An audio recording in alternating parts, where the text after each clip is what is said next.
السلام علیکم ورحمۃ اللہ وبرکاتہ۔ الحمدللہ رب العالمین والصلاة والسلام علی رسولہ الکریم، اما بعد فاعوذ باللہ السمیع العلیم من الشیطان الرجیم، بسم اللہ الرحمن الرحیم۔ الیوم اکملت لکم دینکم واتممت علیکم نعمتی ورضیت لکم الاسلام دینا۔ ایمان کی سلامتی نبی کریم صلی اللہ علیہ وسلم کی اتباع سے ممکن ہے، وگرنہ آپ گمراہ ہو جاتے ہیں اور راہ راست سے بھٹک جاتے ہیں۔ اور راہ راست کو سبیل مومنین بھی کہا جاتا ہے، یعنی صحابہ، تابعین اور ائمہ ہدیٰ کا راستہ۔ جس طرح اور جس طریقے سے انہوں نے نبی کریم صلی اللہ علیہ وسلم کی اتباع کی ہے، ہم پر بھی لازم ہے کہ اسی طرح نبی کریم صلی اللہ علیہ وسلم کی اتباع کریں۔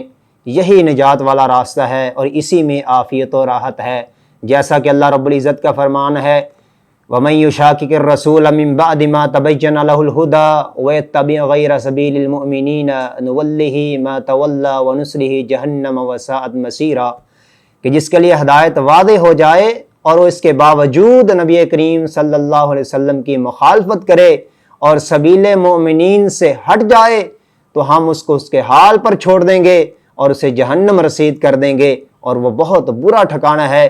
اسی طرح سیدنا حذیفہ بن یمان رضی اللہ تعالیٰ عنہ سے مروی ہے کہ نبی کریم صلی اللہ علیہ وسلم نے فرمایا، یکون بعدی ائمۃ لا یہتدون بہدایا ولا یستنون بسنتی وسیقوم فیہم رجال قلوبہم قلوب الشیاطین فی جثمان انس۔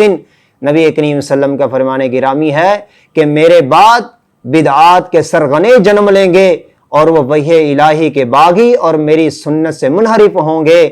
یہ لوگ بظاہر انسان مگر اندر سے شیطان ہوں گے۔ اسی طرح مسند امام احمد اور سنن ابن ماجہ اور مستدرک للحاکم کے اندر سیدنا ارباد بن ساریہ رضی اللہ تعالیٰ عنہ سے حدیث مروی ہے کہ نبی کریم صلی اللہ علیہ وسلم نے فرمایا، قد ترکتکم علی البیضاء لیلہا کنہارہا لا یزیغ عنہا بعدی الا ہالک۔ فرمایا کہ میں تمہارے لیے زیادہ مستقیم چھوڑ کر جا رہا ہوں جس کی رات بھی دن کی طرح روشن ہے، تو اس سے صرف وہی روگردانی کرے گا جس کے مقدر کے اندر ہلاکت لکھ دی گئی ہے۔